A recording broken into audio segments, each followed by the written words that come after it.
Retour donc sur ce plateau pour la deuxième partie de Regard croisé, le deuxième round. Nous parlions avant la pause de cet accord international sur les produits céréaliers de la mer Noire, signé en juillet 2022 entre la Russie, l'Ukraine et puis les deux pays, et la Turquie, avec l'aide de l'Organisation des Nations Unies. Et vous évoquiez tout à l'heure les défis que l'Afrique devra relever, qui ont apparu aux yeux de tout le monde après que cette crise alimentaire se soit déclenchée.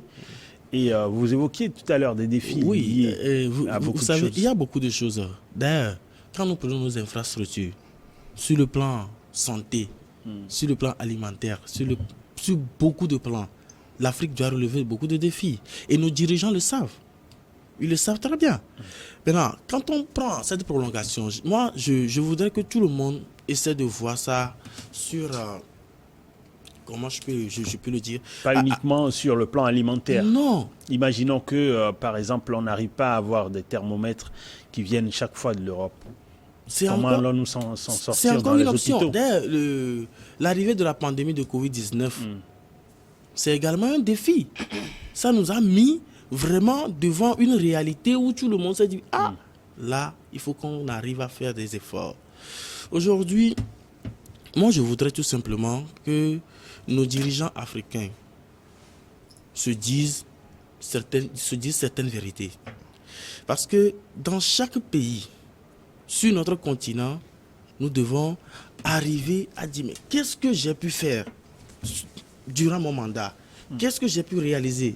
C'est vrai qu'il y a certaines choses qu'on doit faire. Mais moi, mon problème que j'ai d'habitude avec nos dirigeants, c'est qu'ils cherchent toujours à soigner leur image à l'extérieur. Mais à l'intérieur, c'est autre chose. La population souffre d'habitude. Si, comme le chef de l'État l'a dit à Atakpamé, je pense que c'est Atakpamé qui l'avait dit, que nous devons manger ce que nous produisons et produisons ce que nous mangeons. Mais ce n'est pas toujours évident. C'est pas aujourd'hui. Cette réalité ne vient pas d'aujourd'hui. C'est depuis fort longtemps. Je me rappelle très bien quand le chef de l'État même était venu, quand il a abrigué 2015, mandat social.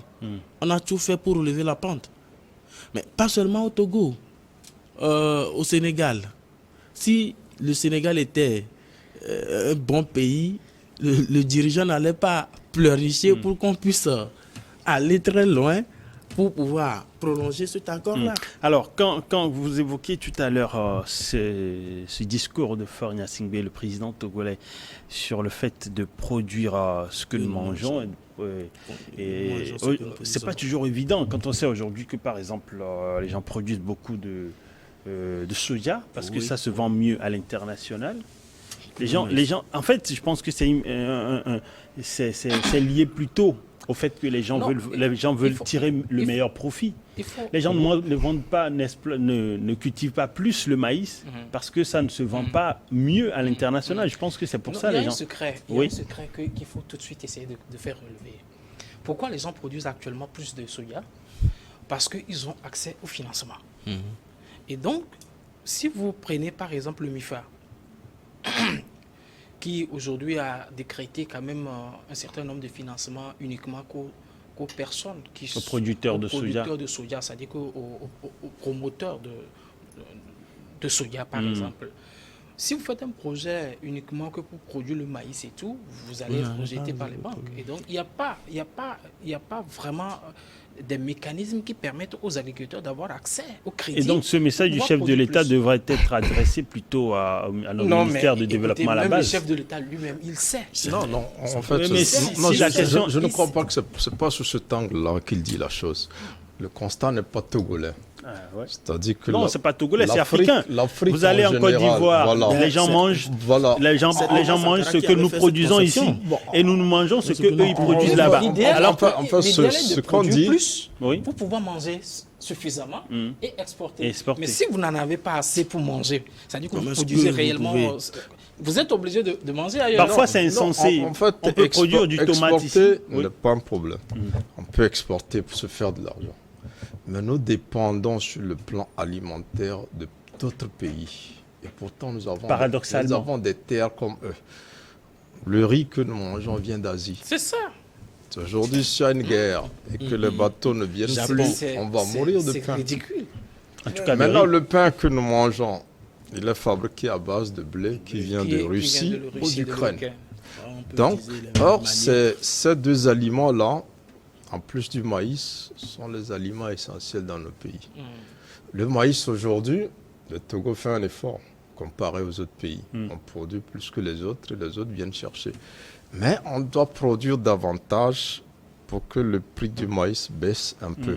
Et les gens ne font pas le maïs. Pourquoi? Parce que ici, l'État ne veut pas que le maïs soit cher. Donc, on a imposé un prix aux paysans qui sont obligés de le vendre à ce prix. Mais nous, par exemple, on est prêt à acheter du spaghetti très cher, acheter du riz très cher, mais on n'est pas prêt à acheter le maïs très cher. C'est une question dans la tête. Parce qu'on croit que c'est produit ici et ça ne doit pas être cher. Or, le paysan qui prend une bonne partie de ses parcelles pour le maïs se dit s'il faisait du soja ou un certain nombre de choses qu'il exporte, il gagnerait mieux. Ça, c'est même les pays où on importe le riz, il peut aussi avoir des problèmes alimentaires là-bas. Mais les gens vendent le riz pour avoir de l'argent. L'Ukraine qui vend son blé, ça ne veut pas dire que forcément ils trouvent tout ça à manger. Hein. Ils reçoivent de l'aide actuellement. Mais ils sont obligés de vendre ça parce que des pays en cherchent et veulent en acheter. Maintenant, ce que le président dit, c'est qu'on doit changer nos habitudes. Si nous ne sommes plus accrochés aux produits qui viennent de l'étranger. Je parlais tantôt du pain qu'on peut faire à base de manioc, à base de tout ça, que nous produisons. Mais les gens vont préférer toujours manger le pain à base du blé, par exemple. Donc, nous serons toujours obligés d'importer tant que nous ne produirons pas du blé. En même temps, ce n'est pas un défi qui va être relevé. Donc aujourd'hui, vous allez voir que la chef du gouvernement avait quand même fait une tournée dans des boulangeries où on produisait à base du maïs et du manioc, où le pain là n'était pas différent de l'autre. Mais dans notre mentalité, on se dit le bon pain, c'est celui qui est fait à base de blé. En même temps, vous savez, quand vous prenez la boulangerie, on produit par exemple du pain à base de manioc. Ils font pas le 1 centième des boulangeries au Togo. D'abord, il y a ça. Et puis après, vous avez l'habitude. Vous savez, il faut peut-être 2 ou 3 générations. Aujourd'hui, les gens sont habitués. Le goût dans la bouche, déjà, c'est des habitudes. Non, mentalement, dire que le défi ne sera pas relevé sur le court terme. Moi, j'ai mangé la première fois le pain à base de manioc à Tapamé lors d'une foire artisanale, il y a presque 20 ans. Ce bonhomme a disparu de la circulation parce que personne ne s'est intéressé à son pain. C'est vrai qu'à l'époque, il était plus petit, plus lourd. Moi, je l'ai goûté, je ne l'ai pas trouvé extraordinaire. Je préférais encore le pain de blé. Oui. Mais aujourd'hui, les gens ont amélioré la façon de faire du pain avec ces produits-là. Donc, il faut qu'on évolue vers là. Parce que ceux qui ont réussi, quand les Chinois, vous les voyez, ils ont réussi. Ça, à un moment, ils se sont dit, consommons ce que nous produisons. Les Chinois consomment aussi des produits étrangers. Oui. Mais ils ont fait l'effort de consommer un maximum qu'ils produisent. C'est à cela qu'on appelle, nous tous on est là, nous sommes tous habillés ici, à part Helmut, personne n'a Non, mais moi, j'arrive. Même ce discours, je suis désolé, mais ça, je l'ai payé, je pense que c'est importé aussi. Oui, non, personne n'a porté quelque chose qui est fait ici. Oui, je ne fais pas l'exception. Non, j'arrive. Le pain n'est pas fait au Togo, peut-être, mais il est transformé au Togo. C'est un couturier togolais. On peut dire... Il y a une partie... Voilà, il y a une partie de la production qui est locale. Voilà, mais on n'a pas porté tissé, c'est pas grave. C'est pourquoi je parle d'une question d'habitude. Quand on par exemple, tout ce que nous avons mis, l'argent va soit en Chine, en Italie ou en Turquie ou ailleurs. Voilà. Vous voyez. Donc, c'est pour ça qu'on doit changer notre façon de consommer. Il y en a des producteurs qui ne seront jamais riches parce que nous ne consommons pas ce qu'ils produisent. Et s'ils sont riches, c'est que l'argent reste au Togo. Ils vont dépenser au Togo. Ils vont construire au Togo. Ils vont recruter au Togo. Ils vont agrandir leur... Donc, maintenant, tout l'argent sort. Il y a un moyen très simple de pouvoir venir à bout de tout ça. Très rapidement. Il faut inciter la population à produire localement plus et limiter les exportations. Non, oui, mais c'est pas aussi évident. On peut pas limiter les exportations. Si on limite, d'abord, il n'y a pas une production qui suit. Si nous avons par exemple on peut limiter. Il n'y a pas une production qui suit. Des tonnes de riz au pays. On peut limiter. Écoutez, nous avons quand même la possibilité de limiter l'importation. On ne peut pas. C'est possible. Actuellement, d'abord le blé. L'État peut le faire. L'État peut le faire. J'arrive. Actuellement, le blé, c'est nous qui demandons que le blé rentre. On ne peut même pas le limiter. Parce qu'il n'y en a pas. Oui, exactement. Maintenant, ce que je veux dire, dans les domaines où nous produisons, même on ne produit pas encore en quantité. C'est ça que j'ai dit. Donc, oui, mais attendez. On a cité plus de production locale. Non, c'est un faux débat. Aujourd'hui, les gens produisent, les gens produisent du poisson. Mais les gens préfèrent encore le poisson importé qui est moins cher. Mais or, ceux qui produisent, s'ils ne vendent pas, ils ne peuvent pas augmenter la production. Donc, il faut que les gens consomment d'abord. Oui. Vous avez beau investir dans la production, c'est ce que le Togo fait aujourd'hui. Mais si la consommation ne suit pas, on ne sortira pas. Là, ce mécanisme pourrait taxer. Alors, il y a ce mécanisme où on pourrait taxer les importations. Et pour que, par exemple, quand vous parliez tout à l'heure des poissons, il y a du tilapia qu'on vend il y a ce projet Lofty Farm à Vepozo. Oui. Ils font du tilapia qu'ils ont... c'est un Togolais qui le fait. Voilà. Mais toujours est-il que, comme tu l'as dit tout à l'heure, les produits congelés, par exemple, le poisson qui est importé est toujours moins cher.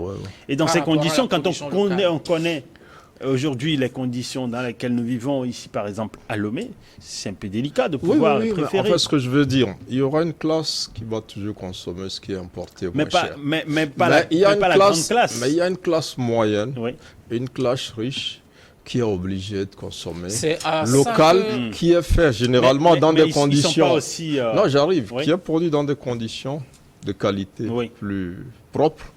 Et pour encourager la production. On ne va pas consommer parce qu'on aime ou parce qu'on achète ça, c'est moins cher. C'est-à-dire que, moi j'ai rencontré un ami qui est rentré de Chine.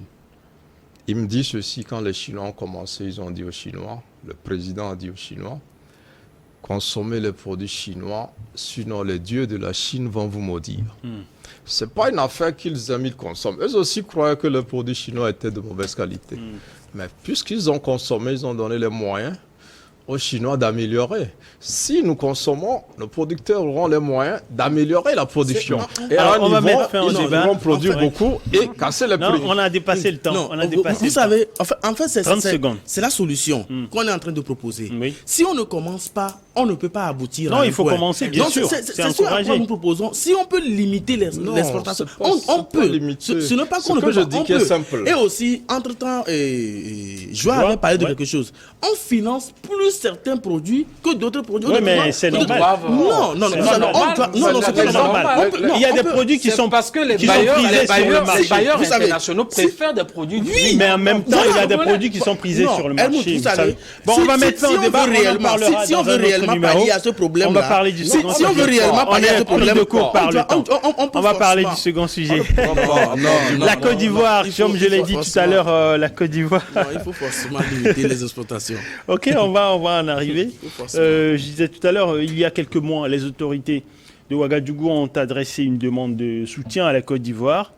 Alors, après analyse, le gouvernement ivoirien a décidé de soutenir son voisin par un don en matériel militaire, selon plusieurs sources dans les médias internationaux. Ce don d'un montant de plus de 2 milliards de francs CFA a été décidé il y a quelques semaines seulement. Le problème, c'est que Ouagadougou n'a pas communiqué sur ces matériels militaires. Est-ce que c'est pour ne pas inquiéter les djihadistes ou c'est justement, ou bien simplement une affaire de communication?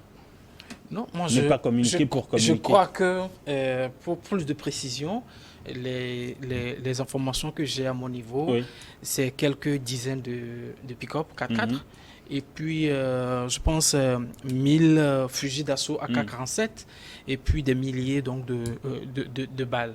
Et bon, le tout estimé à près de 2 milliards de francs CFA.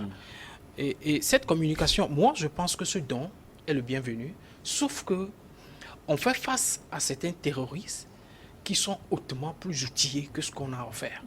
Et ça n'a... Bon, enfin, 2 milliards, c'est rien aussi. Hein. Oui, bon, en tout cas, 2 milliards, c'est beaucoup. C'est beaucoup, mais vous savez, il y a ce qu'on appelle les djihadistes. Ils sont hautement outillés, avec des fusils de pointe, avec des lunettes laser, avec des casques nocturnes, avec des fusils G3 M16. Et donc, face à ces genres de situations, vous comprenez que ce qu'on a offert là, vous savez, je vais vous rappeler peut-être une anecdote qui va vous... En fait, on n'est pas en train d'armer la Côte d'Ivoire. J'en viens. Oui, okay. Vous savez, lorsque vous voulez faire un don, il faudrait que le don soit à la hauteur de ce que vous voulez combattre. Si aujourd'hui, on fait sortir nos ancêtres qui font sortir donc des flèches qui disent non, nous allons combattre, hein.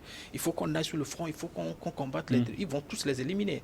La Côte d'Ivoire a bien fait de pouvoir faire ce don. Ça, personne ne doit le critiquer. Mais moi, la composition même de l'offre là, c'est ça que moi je critique, parce que je me dis que il faut forcément que ce qu'on nous tire là soit à la hauteur de ceux qui sont en face, ceux qui nous tuent, ceux qui tuent nos populations. Est-ce que vous comprenez? Alors, le silence observé par le Burkina Faso face à ce don, moi je l'inscris simplement dans ce sens-là. Parce que c'est ridicule. Je pense que par après, même si c'est ridicule, il faut forcément interagir, vu que c'est eux-mêmes qui ont fait la demande, selon ce que tu nous as lu auparavant, vu que c'est eux-mêmes qui ont fait la demande, il faut forcément un mot.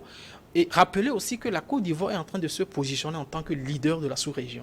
Il faut le noter, parce que quelqu'un qui arrive à secourir, quelqu'un au niveau de la sous-région, je pense que c'est le seul pays de la sous-région qui arrive quand même à secourir. Mais je pense que le Togo aussi devrait donc, le faire aussi. Nous pouvons le faire, mais quand je dis, l'a déjà fait à plusieurs reprises, seulement peut-être qu'on n'a pas de communiqué là-dessus. La Côte d'Ivoire est en train de se démarquer de la masse, parce que la main qui donne se positionne toujours en leader et surtout en position de force. Et donc, c'est ce que nous souhaitons. Et pourquoi pas ne pas étendre? Nous attendons aussi l'offre, même au niveau de Nigeria, qui aujourd'hui n'est pas le pays d'un moindre. Ils peuvent aussi secourir. C'est ça qu'il faut faire dans ce pays, dans ces pays qui sont menacés. Ne pas forcément attendre que la France, la Russie, l'Ukraine viennent en aide. Mais il faut que nos pays d'Afrique viennent au secours de leurs confrères qui est en difficulté. Parce que c'est cette énergie d'action et d'aide-là qui permettra forcément à nos pays qui sont menacés de pouvoir donc sortir la tête. Comme on le dit souvent, la coopération sud-sud, c'est toujours favorable dans ces genres de situations, surtout en matière sécuritaire. Le Togo n'est pas novice dans le domaine aussi. Je crois que les autorités du Burkina ont empêché pour n'avoir pas communiqué sur ce don-là, parce que bon, on parle de 2 milliards, certains ici trouvent que c'est un peu ridicule. Parce qu'aujourd'hui, on n'est pas en train d'armer le Burkina, on est en train de renforcer tout simplement. Le Burkina n'était pas sans armes après tout. Oui, armer ou renforcer. on arme. C'est pas encore surarmé, mais on arme parce que c'est le Burkina qui a fait la demande. Oui. À la Côte d'Ivoire, d'abord c'est un pays pauvre aussi, comme le Burkina. Mais s'ils demandent de l'aide, c'est vraiment qu'ils ont besoin de l'aide. Et quand un pays pauvre, qui aussi a besoin d'armes, le Burkina a fait voter, la Côte d'Ivoire a fait voter une loi sur la programmation militaire aussi pour donner plus de moyens aux forces de défense de la Côte d'Ivoire pour faire le boulot. Ça veut dire qu'eux aussi ont besoin d'armes. Mais les 2 milliards là, ils pouvaient les garder. Les 50 pick-up qu'ils ont donnés, les 1000 AK-47, ils en ont besoin. Ce n'est pas des armes qui ne sont pas à la mode, c'est pas, contrairement à ce qu'il dit, ce n'est pas des armes qui ne peuvent pas combattre les djihadistes. C'est quelque chose. Oui, c'est quelque chose. D'abord, c'est pas grand, mais c'est quelque chose. Voilà. Donc quand un pays pauvre fait l'effort d'aider un autre pays pauvre, il ne faut pas attendre que ce soit la Russie pour annoncer que la Russie nous a livré un hélicoptère. L'hélicoptère, peut-être, il ne fait pas 2 milliards. Peut-être il peut faire ou ne pas faire 2 milliards. Mais quand c'est la Russie, on annonce. Et quand c'est l'Afrique, non. Je crois que cette solidarité sud-sud-là, il faut la valoriser. Même si c'était 500 millions, il faut dire, nos frères ivoiriens nous ont apporté cette aide-là. Et l'apprécier à sa valeur, même si ça peut armer qu'un seul militaire burkinabé, c'est suffisant. Donc, quand on donne 1000 à AK-47... En même temps, c'est pas comme si c'était leur première coopération en matière de lutte contre après, maintenant, c'est vrai ce que je veux dire. Bon, peut-être ils vous diront sur le plan sécuritaire, il ne faut pas annoncer.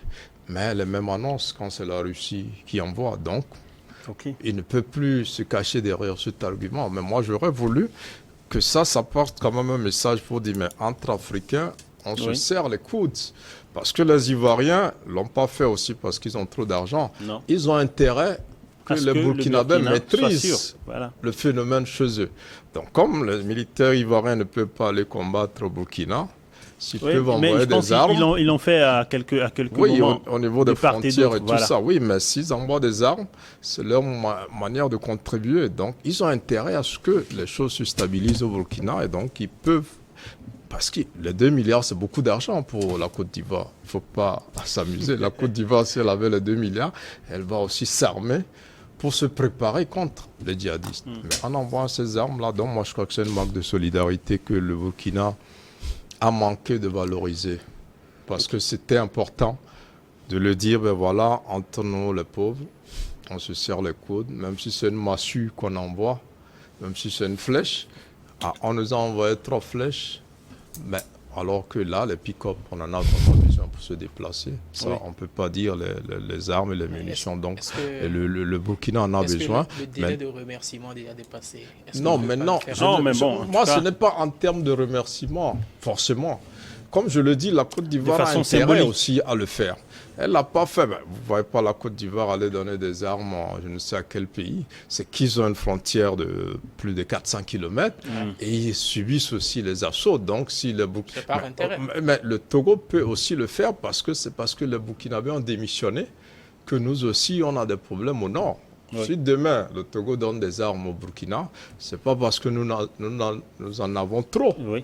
Mais c'est parce que nous avons intérêt à ce qu'eux, ils puissent maîtriser donc, la situation. Je pense que le Burkina aurait dû valoriser cette coopération-là, cette solidarité, et ça pourrait créer des émules. Peut-être que le Togo aussi pourrait envoyer quelques armes, alors que le Togo aussi en a besoin, et ainsi de suite. Et moi, je crois que quand on se tourne toujours vers l'Occident, et surtout vers la Russie qui est à la mode ces derniers temps, on peut aussi faire avec les moyens de bord. Et comme l'a fait la Côte d'Ivoire, moi je crois qu'il faut saluer. Je ne crois pas que la Côte d'Ivoire est trop riche pour donner 2 milliards en termes de matériel militaire, mais c'est par intérêt et par solidarité. Oui, Marc, je voudrais réagir. Oui, vous savez, je ne sais pas pourquoi aujourd'hui je vais toujours à l'encontre de mes aînés. Non, peut-être. Mais le silence de Ouaga, c'est un silence de prudence. C'est vrai que c'est le Burkina qui a demandé de l'aide. Il a demandé de l'aide parce que les 2 pays partagent une même frontière et ils sont confrontés à une réalité, à une situation sécuritaire. Mais pourquoi la Côte d'Ivoire a directement communiqué sur ça? Pourquoi? Ils ont fait une demande, oui. Est-ce qu'ils se sont mis d'accord qu'après avoir livré, on va communiquer sur ça? Peut-être on n'aura jamais cette réponse. On ne sait pas. L'autre chose sur laquelle j'aimerais attirer notre attention, vous savez que Ouattara est l'œil de la France en Afrique. Non, soyons réalistes. Ouattara est l'œil de la France en Afrique. Soyons réalistes. Et jamais mon aîné disait tout de suite que ce n'est pas parce que la Côte d'Ivoire, plusieurs armes bien, il en a plus et il veut donner. C'est par intérêt. Maintenant, et par solidarité. Par solidarité. Pour vous, par solidarité. Il ne faut pas prendre l'intérêt seul. Il faut dire ce que j'ai dit. Intégralement. Ouais, tu veux me citer, tu me cites intégralement. Je peux vous paraphraser aussi. Pour vous, c'est pas solidarité. Non, les deux, vous savez, dit intérêt, solidarité, reprends ça, ça va pas te tuer. N'a pas beaucoup d'argent, pour pouvoir financer les armes et livrer à un pays. Mais s'il a fait, c'est parce qu'on a demandé. Où est-ce que la Côte d'Ivoire a trouvé l'argent? 2 milliards. On dit plus de 2 milliards. Mais d'abord, on peut dire que on a fait une demande et on a livré dans les délais qui suivent. Nous sommes dans une géopolitique. Et on parle de l'insécurité. Et nous tous, on sait très bien que les djihadistes ne sont pas venus en Afrique est ni l'eau, non. Alors, c'est pour quelque chose. Maintenant, qui a envoyé, qui subventionne cela? Ouaga est en train de réfléchir. Alors, je voudrais résumer, si vous allez me dire si je me trompe ou pas. Le Burkina veut se débarrasser de la France en matière sécuritaire. Et maintenant, la France se permet de soutenir le Burkina indirectement à travers la Côte d'Ivoire. C'est possible. C'est ce que vous essayez de dire? Je dis c'est possible. Okay. C'est possible. Je rejoins Joa qui disait que mais le délai de remerciement ou bien le délai de communiquer n'est pas encore terminé. Ce n'est pas encore fini. D'ailleurs, on peut, nous les journalistes, on peut faire une activité en novembre ou bien en octobre 2020. Aujourd'hui, on va communiquer là-dessus. Vous savez, quand il s'agit de la sécurité, vous savez que le Togo fait face à des attaques terroristes. Oui. On ne communique pas tout le temps. Mais quand il faut communiquer, on va communiquer. Entre-temps, on avait suivi un séminaire avec nos amis militaires, autres. Ils nous ont dit qu'il ne faut pas toujours communiquer quand il s'agit de la sécurité d'un pays. Donc vous ne reprochez rien à Ouagadougou? Bien sûr. Okay. Il faut communiquer quand il le faut. Non, mais est-ce que c'est vrai que faut pas défendre moi je ne peux pas dire que ce que Ouaga a fait c'est mauvais ou bien c'est bien. Mais en matière de sécurité, la première option, ce que je voudrais dire, c'est ce que je ai dit tout de suite. Il s'agit des djihadistes. Et on sait très bien que quand un djihadiste tue, eux, il faut la propagande de ce qu'ils ont fait. Mais nous, si on veut contrecarrer l'attaque, mais on doit aller en coulisses. Il ne faut pas toujours parler de la sécurité en haut et en fait haut et fort. C'est-à-dire que le Burkina ne voudrait pas alerter les djihadistes comme quoi ils se sont renforcés. C'est la première option. Le pourquoi ils n'ont pas parlé, ils n'ont pas communiqué. Ça aurait pu les dissuader également dans d'autres attaques. Pas forcément. Vous savez. Non, je dis ça aurait pu. Mais pourquoi ils annoncent quand c'est les Russes qui donnent les armes? Non. Non. Ils annoncent quand ils reçouvent des armes de Russie. C'est pourquoi. Peut-être parce que la quantité est énorme. Voilà, non, ton argument ne tient pas. Quand j'ai commencé par intervenir, j'ai dit qu'on ne connaît pas le contrat qui les lie. Okay. Parce qu'on ne sait pas s'ils doivent communiquer, oui ou non. Okay. Maintenant, pour la Russie, peut-être qu'ils se sont entendus pour communiquer là-dessus. Alors, on va observer la pause. On va revenir dans la troisième partie pour parler d'autres sujets. Parler de la CEMAC et puis terminer dans la quatrième partie par le Togo.